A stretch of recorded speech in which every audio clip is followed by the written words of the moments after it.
There is a certain kind of person who is very strange. They walk into a room and almost instantly feel that something is off. No one is raising their voice. There's no drama, but their brain has already finished scanning everything. An avoided glance, a forced smile, a sentence that sounds normal but is full of hidden fake energy. Many people think this kind of observation is a superpower, a wonderful gift, but the truth is, this sharp awareness is actually a psychological trap. The problem is that their brain has no off switch. They can't just enjoy the moment. They take it home, pick it apart, analyze it, and replay it in their head again and again. They're the kind of person who can turn one small silence into an entire universe of thoughts. But if you know someone like this, or if you are someone like this, you already know it isn't easy. Because hyper-awareness is not just an intelligence issue. It's about constantly seeing the hidden layers of meaning that other people walk right past without noticing. It can feel like a gift, but it is also a cruel burden that slowly drains all of your emotional energy. Today we are going to decode the psychology of people who are over-aware, and how they can avoid being swallowed by their own mind. First, we have to dig into the origin of this sharp awareness. Why do some people become overly aware? Empirical psychology usually divides this phenomenon into two main groups. For the first group, this sensitivity is simply inborn. Science calls them highly sensitive persons, HSP. People who carry the trait known as sensory processing sensitivity, SPS. Their nervous system, from the moment they are born, is like an ultra-fine filter that automatically absorbs and feels everything more intensely than usual. For them, the world always appears in extremely high resolution. However, for the second group, over-awareness is not something they were born with. It is an inheritance of survival. Neuroscience calls this state hyper-vigilance.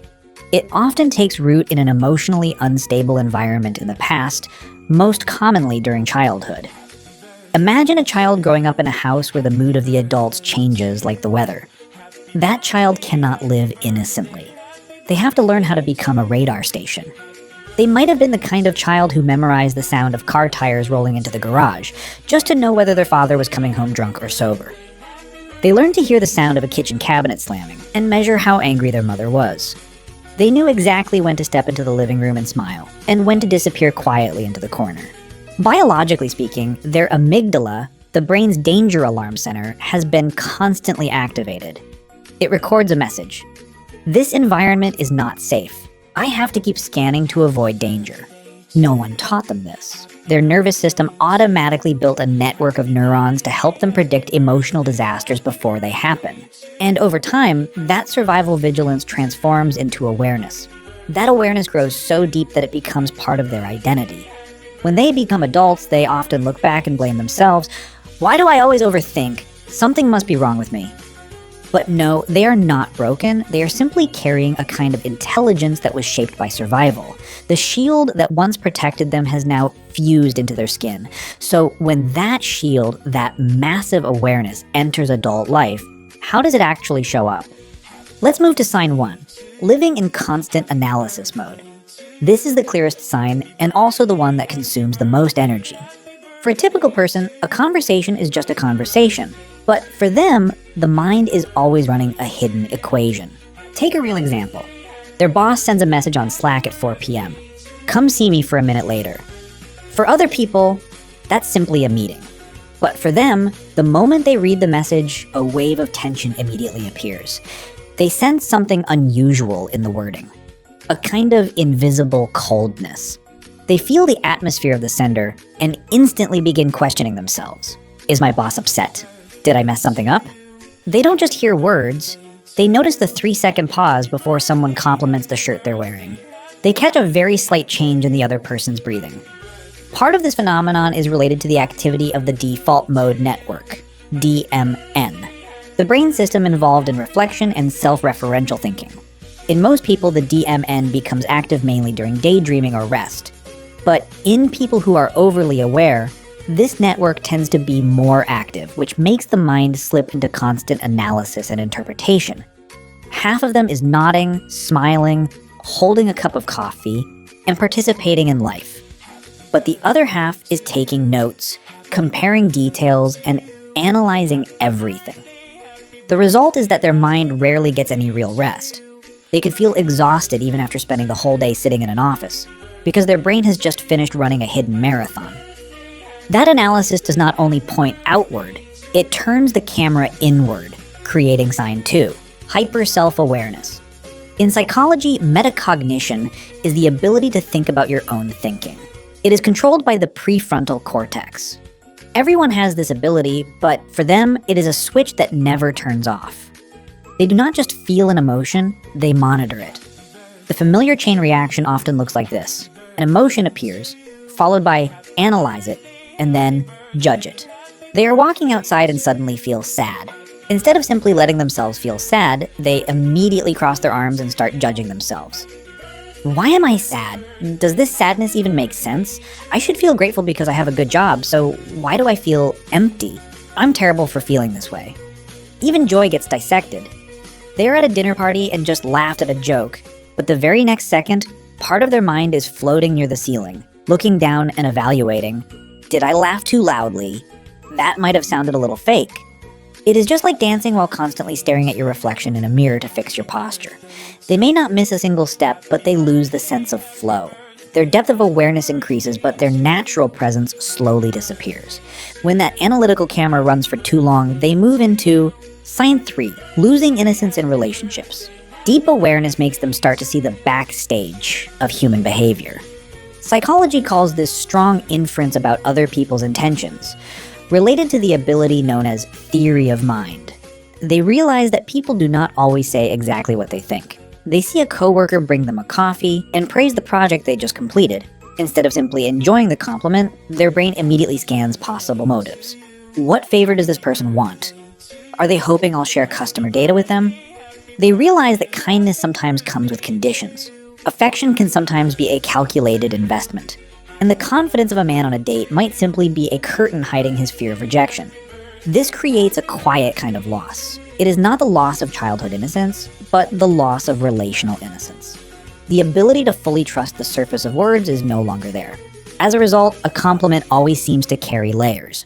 An apology never feels complete because they suspect the other person is apologizing just to calm the situation, not because they truly accept fault. A promise sounds fragile. They do not become bitter or hateful toward the world. They simply become extremely cautious. And sometimes they feel lonely, even in a crowd, because no one else seems to see the layer of truth they are seeing. And that layer of truth is not just logical reasoning. It sinks into their feelings, leading to sign 4, empathy that is always switched on.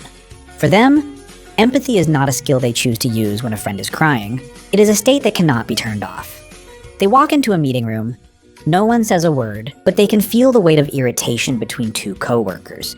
Their mind works like a sheet of absorbent paper. Psychology calls this ability cognitive empathy.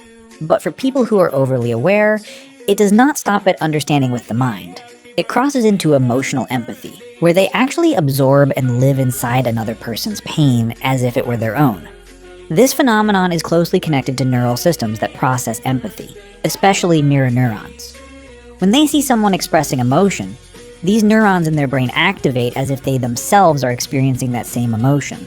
But for an overly aware person, it becomes absorption. Someone sitting next to them on the bus taps their foot with nervous energy, and suddenly their own heart starts beating faster. A friend talks about their divorce, and after they go home, that pain sits in their chest for 3 days. What is the result? They become the emotional regulator for everyone around them. They know how to soften their voice and choose careful words to calm the atmosphere. People like being around them because they feel understood, but the price is exhaustion. They become a container for other people's emotional waste. And at the end of the day, very few people realize that the one who always understands others also needs someone to understand them. Those suppressed emotions do not disappear. They move straight into the body. Sign 5. When awareness becomes tied to the body and anxiety. Awareness does not exist only in the mind. Science calls this concept interoception, the ability to sense the internal state of the body, processed by the insular cortex. People who are overly aware often have an extremely sensitive interoception system. They drink a cup of espresso, their heart beats a little faster because of the caffeine. For most people, that simply feels like alertness. But for their nervous system, the brain detects the faster heartbeat, flips through its data records, and shouts, "Fast heartbeat equals danger. We're about to have a panic attack." Normal physical sensations become exaggerated warning signals. This creates a brutal anxiety loop. A physical sensation appears. Then, the brain misinterprets it as danger. Then, the body activates a stress response and releases hormones like cortisol, which leads to even stronger physical sensations. The result is that their body becomes a constant stream of emergency data. They feel restless and uneasy all the time, even when nothing truly bad is happening. When signals from the body and emotions become overwhelming, the mind starts searching for one final escape to restore order.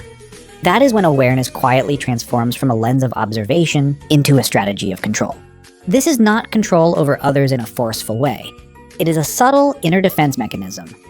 They operate based on an unspoken belief. If they can predict every possible variable, they will not be surprised by pain. For them, understanding becomes a kind of armor. They believe that seeing the landing point of disappointment ahead of time will prevent them from collapsing when it finally arrives. Their mind begins running simulations non-stop, quietly, and endlessly in the background. They ask themselves, what if that person suddenly pulls away? What if everything they are working so hard to build disappears tomorrow? If the worst situation really happens, how should they react so they do not fall apart? This leads to a state called analysis paralysis.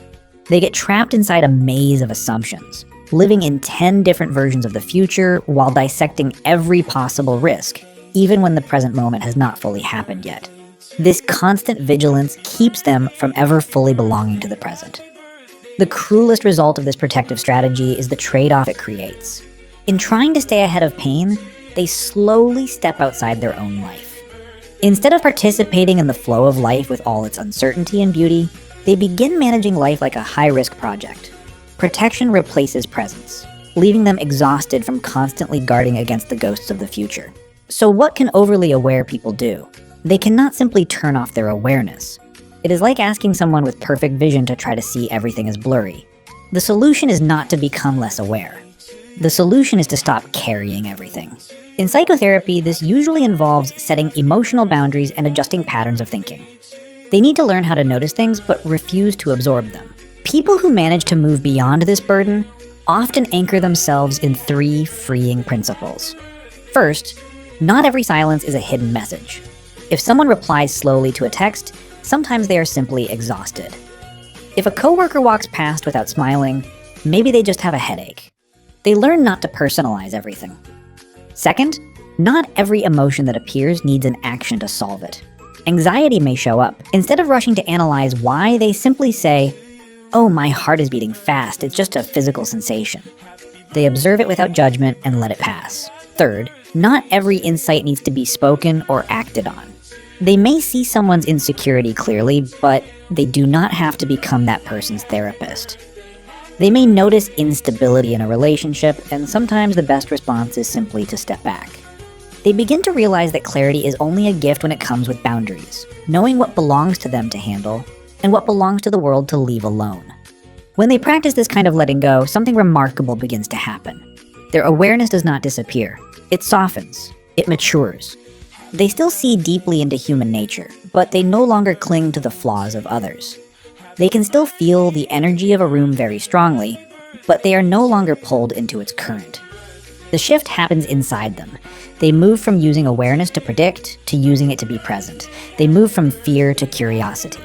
Instead of analyzing whether someone's smile is fake, they simply enjoy a sunny afternoon and a good cup of coffee. Their life finally becomes lighter. Not because the outside world becomes simpler or because people suddenly become less complicated.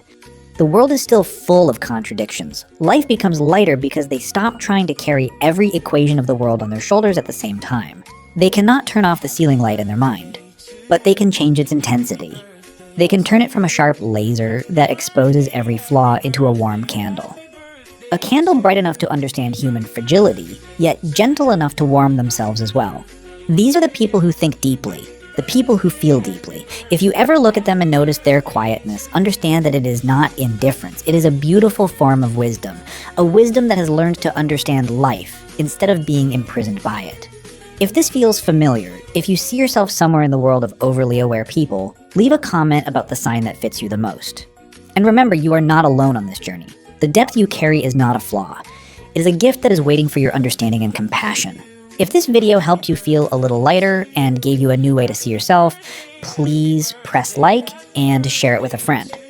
Someone who may also be tired of the noise from a mind that never truly rests. Your understanding today might be exactly the comfort they need. Thank you for watching until this moment. I'm Apex. Don't forget to subscribe to the channel so you won't miss any upcoming videos. Goodbye, and see you next time.